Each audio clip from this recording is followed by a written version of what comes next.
Bonjour et bienvenue à cette vidéo numéro 4 de la dernière semaine de notre formation internationale en astronomie pour enseignants. Cette semaine, je vous ai amené dans une visite guidée de l'univers, dans le fond du système solaire à l'infini, et je vous ai laissé dans la dernière vidéo avec la question « Qu'y a-t-il au-delà de la Voie lactée ?» Lorsque nous sortons de notre galaxie, qu'est-ce que nous rencontrons? Eh bien, c'est du vide, encore une fois.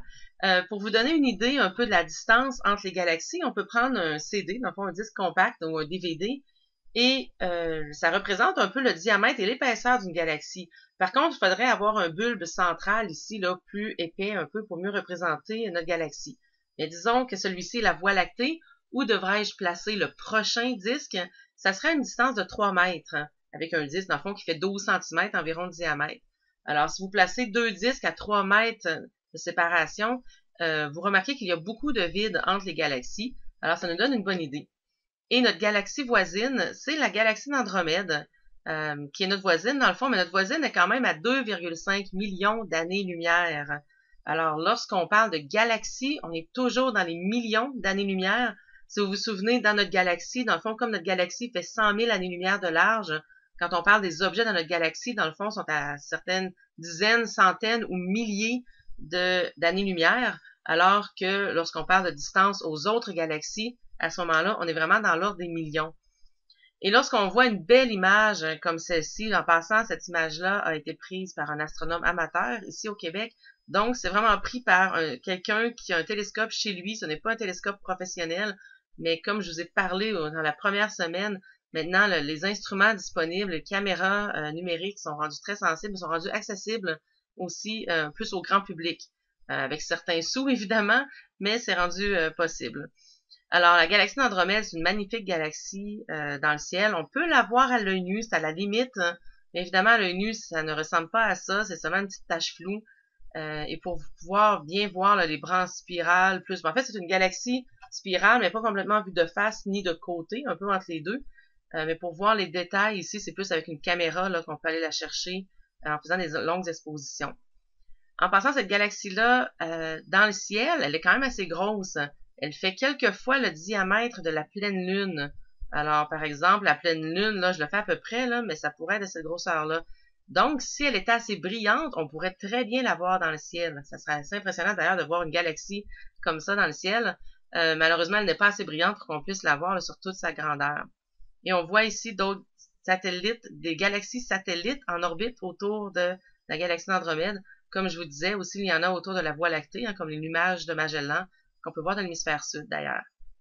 Une autre chose que je veux vous mentionner par rapport à cette image, c'est qu'on voit plein d'étoiles ici. Ces étoiles-là, en fait, sont dans notre propre galaxie, donc elles sont beaucoup plus proches de nous que la galaxie elle-même. C'est seulement parce que lorsque nous regardons vers la galaxie d'Andromède, évidemment, il y a des étoiles dans le même champ de vision. Alors, on voit des objets ici qui sont à des distances très différentes de nous. Encore une fois, c'est l'idée de penser au ciel en 3 dimensions. Donc, on voit certains objets, ici des étoiles qui seraient à des centaines, milliers d'années-lumière de nous, et la galaxie d'Andromède qui, elle, est beaucoup plus loin, à 2,5 millions d'années-lumière. Des galaxies, il y en a beaucoup. Il y a des milliards de galaxies dans l'univers visible, donc celles qu'on peut voir dans la partie de l'univers qu'il nous est possible de voir, comme par exemple celle-ci, la galaxie du Sombrero à 28 millions d'années-lumière.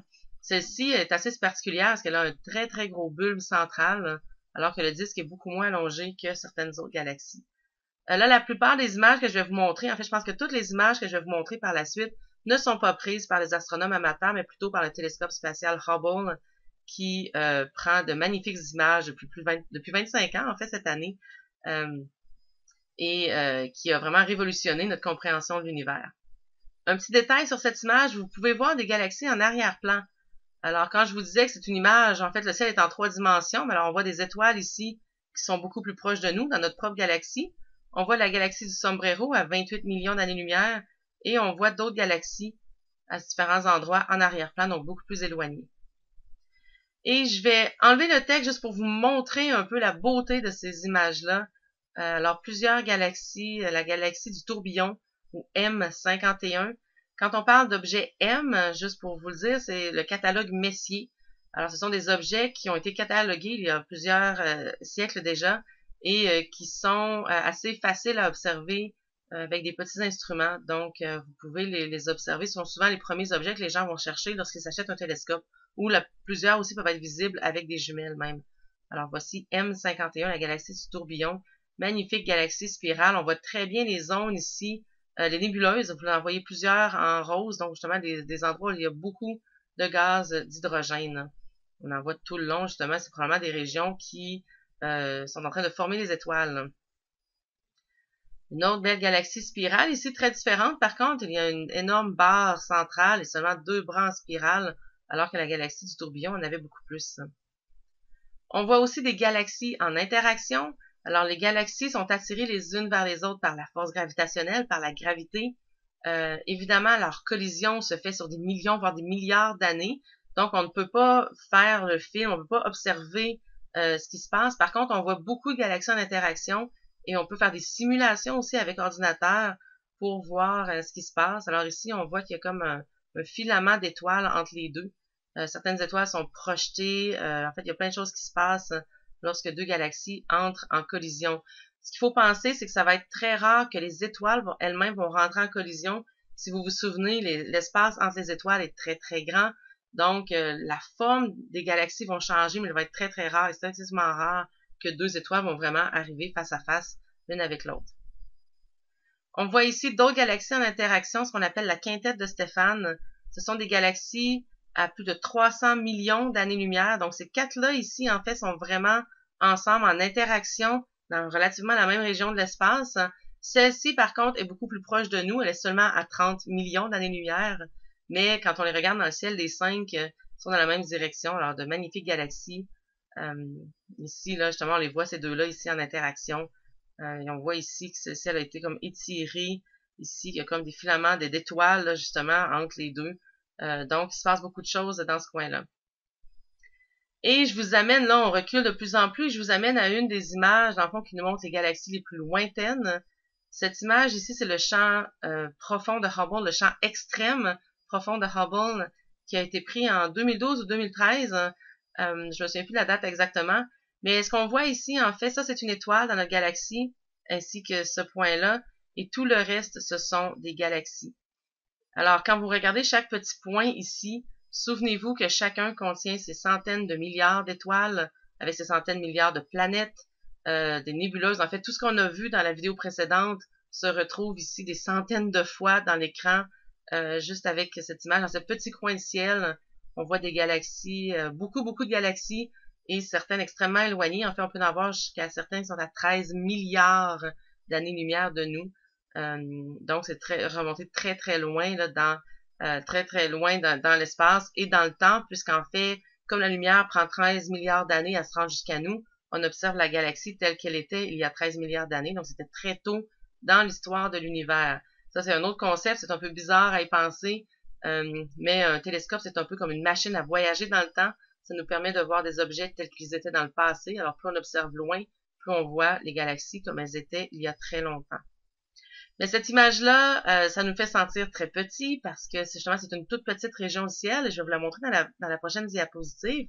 Mais juste pour vous expliquer un petit peu l'idée derrière cette image, en fait, le premier champ profond de Hubble, qu'on appelle Hubble Deep Field en anglais, le nom original, c'était remonte à en fait quasiment 20 ans, je crois. Ils ont pointé le télescope dans une région du ciel qui était noire, on ne voyait rien, et ils ont décidé de laisser le télescope ouvert, enfin la caméra ouverte pendant plusieurs heures. Certains croyaient que c'était une perte de temps pour le télescope parce que, évidemment, les heures, tout le monde veut utiliser le télescope Hubble, donc d'utiliser le télescope pour pointer vers une région qui avait rien pendant plusieurs heures. Certains pensaient que ce serait une perte de temps. Et finalement, c'est une image un peu comme celle-ci qui est apparue. Donc, on s'est rendu compte qu'il y avait énormément de galaxies dans ce petit coin-là du ciel, pour lequel nous, on voyait rien là, avec les meilleurs télescopes jusqu'à ce moment-là. Alors, l'expérience a été refaite à différentes... il y a le champ profond de Hubble, le champ ultra profond et ensuite celui-ci, le champ extrême. Donc, voici, je l'ai montré dans la dernière image. Alors, c'est un peu le maximum qu'on peut se sentir petit. Je crois que c'est dans cette image-là. Moi, ça me fascine à chaque fois. Et je vous montre où cette image a été prise. Alors, vous reconnaissez peut-être ici l'épée d'Orion. Ça, c'est Rigel. Alors, la ceinture d'Orion serait juste ici. Et remarquez à quel point il faut zoomer pour aller voir le champ extrême.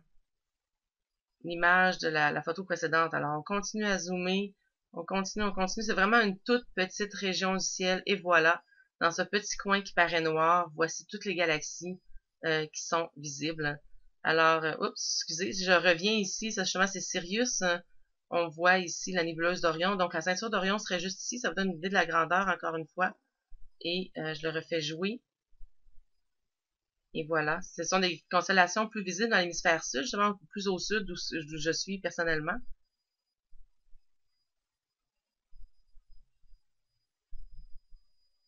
Et c'est assez déstabilisant de réaliser à quel point c'est une toute petite région du ciel, et dans cette petite région, toutes les galaxies que nous pouvons voir.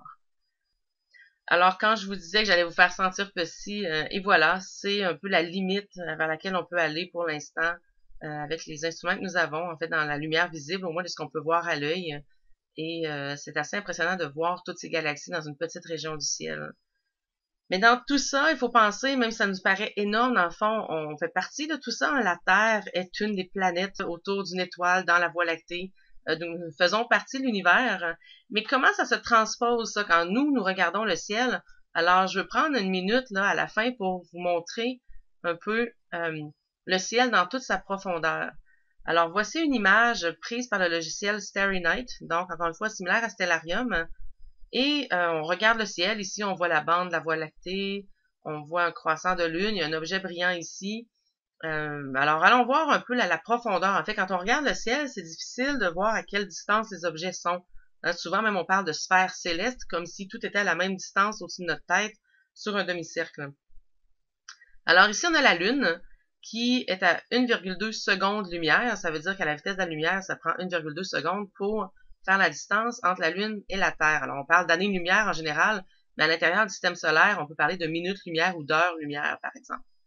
Si on regarde ici, le point brillant, c'était Vénus. Vénus, à ce moment-là, au moment où l'image a été capturée là, dans le logiciel, elle était à 5 minutes-lumière de la Terre. Ensuite, si on sort du système solaire, on tombe dans les années-lumière. Donc, ici, on a l'étoile Altaïr, qui est à environ 17 années-lumière de nous. Donc, c'est une des étoiles assez proches de nous. On a aussi une autre étoile ici dans Cassiopée, Cheddar, qui est à 229 années-lumière. Donc, déjà là, on est rendu dans les centaines d'années-lumière. Et on retrouve ici Deneb, que je vous ai montré dans le signe, qui, elle, est à plus de 1600 années-lumière.